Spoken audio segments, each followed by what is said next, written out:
जय श्री कृष्णा। राधे राधे।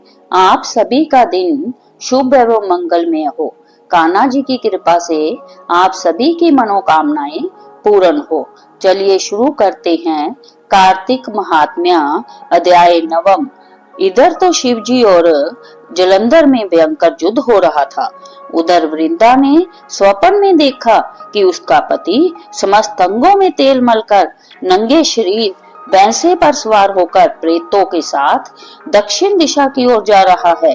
जय स्वप्न देख वृंदा अत्यंत चिंतित हुई।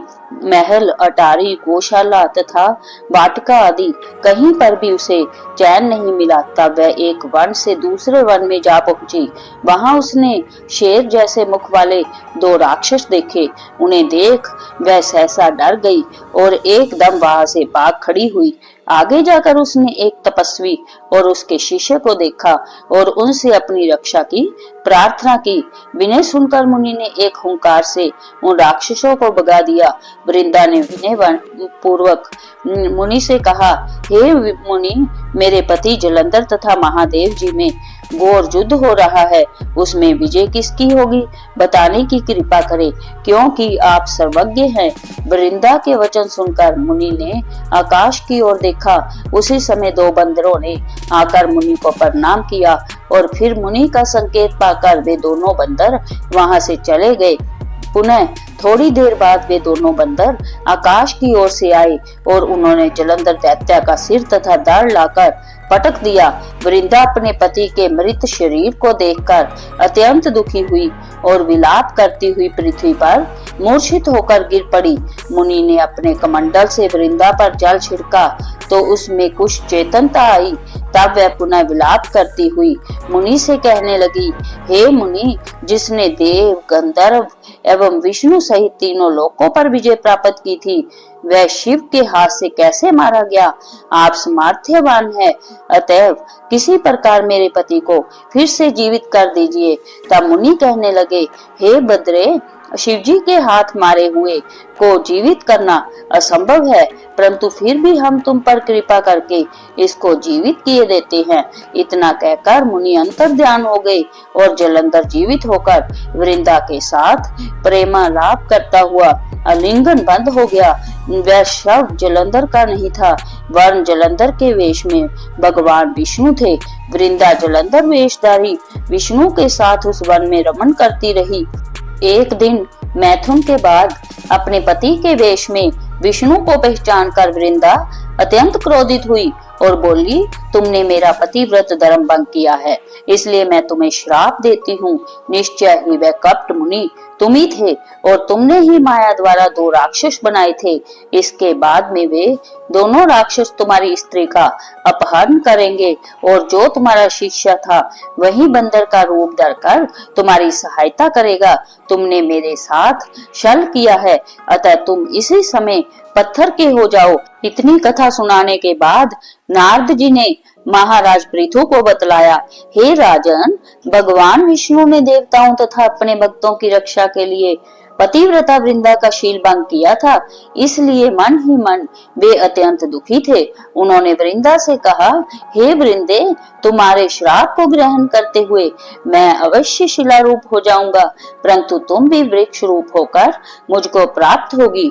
उसी समय वृंदा अपने पति के चरणों का ध्यान करके विष्णु के मना करने पर भी अग्नि में प्रवेश कर गई और शिला रूप में भगवान विष्णु वृंदा का स्मरण करते हुए उसकी चिता भस्म में लौटने लगे। उधर युद्ध क्षेत्र में जलंधर दैत्य राक्षसी माया द्वारा पार्वती का रूप धरकर शिवजी को मारने लगा। उसकी इस माया को देखकर शिवजी नीचे को मुख करके बैठ गए। यही उचित अवसर जानकर जलंधर ने शिवजी पर अनेक बाणों से प्रहार किया। इस प्रकार शिवजी को संकटग्रस्त देखकर भगवान विष्णु उसी समय वहां आ गए और उन्होंने राक्षसी माया का शिवजी को बोध कराया। तब सचेत होकर शिवजी ने अत्यंत वेग से दैत्यों पर भयंकर बाण वर्षा प्रारंभ कर दी, जिससे भयभीत होकर शुंभ व निशुंभ भी युद्ध क्षेत्र से भाग खड़े हुए। तब शिव जी ने उनको श्राप देते हुए कहा, क्योंकि तुम युद्ध क्षेत्र से भागे हो इसलिए पार्वती के हाथ से मारे जाओगे। इधर वृंदा का पतिव्रत धर्म भंग हो जाने से जलंधर का बल समाप्त हो गया था और भगवान विष्णु ने सुदर्शन चक्र अपने तेज सहित शिव जी को दे दिया।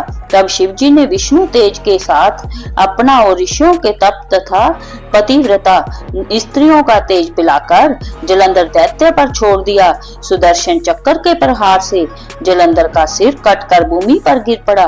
सिर और धड़ अलग होते ही जलंधर का तेज शिव में तथा वृंदा का तेज पार्वती जी में समा गया। देवताओं ने शिव जी की स्तुति करते हुए उनसे कहा, हे महादेव, जलंधर को मारकर आपने हम लोगों का महान उपकार किया है, परंतु एक अनर्थ हो रहा है। वृंदा के पतिव्रत धर्म से मोहित होकर भगवान विष्णु निरंतर उसकी चिता भस्म से लौट रहे हैं, इसलिए कृपा करके इसके लिए कुछ कीजिए। तब शिव जी बोले, हे देवताओं, तुम सब भगवान की जोग माया की शरण में जाओ, वही इस संकट को हरेगी। तब समस्त देवता जोग माया की शरण में जाकर स्तुति करते हुए बोले, हे देवी, आप संपूर्ण जगत की उत्पत्ति, पालन तथा नाश करने वाली हो। सतोगुण, रजोगुण तथा तमोगुण आपसे ही उत्पन्न हुए हैं। आपकी माया को स्वयं ब्रह्मा भी नहीं जान सकते। ऐसी देवी को हमारा नमस्कार है, जिसके भक्तगण अनादर तथा मोह को प्राप्त नहीं होते। ऐसी मूल प्रकृति को हमारा नमस्कार है।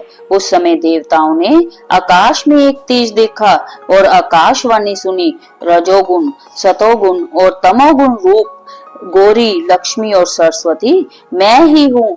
इन्हीं तीनों रूपों से तुम्हारी सिद्धि होगी, अतएव तुम उन्हीं की आराधना करो। फिर उन तीनों देवियों ने प्रकट होकर 3 बीज देते हुए कहा कि इन तीनों बीजों को जहाँ पर विष्णु है बीज कर अपना कार्य सिद्ध करो। देवताओं ने तीनों बीज ले जाकर जहाँ वृंदा की चिता में विष्णु लौट रहे थे बीज दिए। उन तीनों बीजों से 3 वृक्ष उत्पन्न हुए। रजोगुण सरस्वती से आंवला, तमोगुण गौरी से तुलसी और सतोगुण लक्ष्मी से मालती की उत्पत्ति हुई। श्री लक्ष्मी जी ने अपना बीज ईर्ष्या युक्त होकर दिया था, इसलिए मालती भगवान की पूजा में निंदित तथा आंवला और तुलसी भगवान को अति प्रिय हैं। इस प्रकार वृंदा ने वृक्ष रूप हो भगवान शालिग्राम से संजोग किया। इसी कारण कार्तिक के उद्यापन में भगवान की पूजा तुलसी के मूल में होती है। जिस घर में तुलसी का वृक्ष होता है उसमें जमदूत कभी नहीं आते। नर्मदा तथा गंगा जल और तुलसी का पूजन, ये तीनों कार्य समान है। मनुष्य चाहे कितना भी पापी क्यों न हो, प्राण निकलते समय मंजरी सहित तुलसी दल जिसके कंठ में होता है वह पाप मुक्त होकर सीधा वैकुंठ को प्राप्त होता है।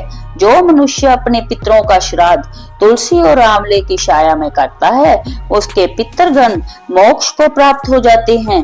जो मनुष्य मंजरी युक्त तुलसी दल तथा आंवले का फल मुख में रखता है वह साक्षात विष्णु के समान है। जो मनुष्य कार्तिक मास में रुद्राक्ष की माला दान करता है वह धर्म, अर्थ, काम तथा मोक्ष को प्राप्त होता है। तुलसी और आंवले का महात्म्य स्वयं ब्रह्मा जी भी कहने में असमर्थ है। जो कोई श्रद्धा भाव से इस कथा को पढ़ता या सुनता है वह भी अंत काल में मोक्ष को प्राप्त होता है। इति नवम अध्याय समाप्तम। इति श्री विष्णवे नमः। जय श्री हरि विष्णु।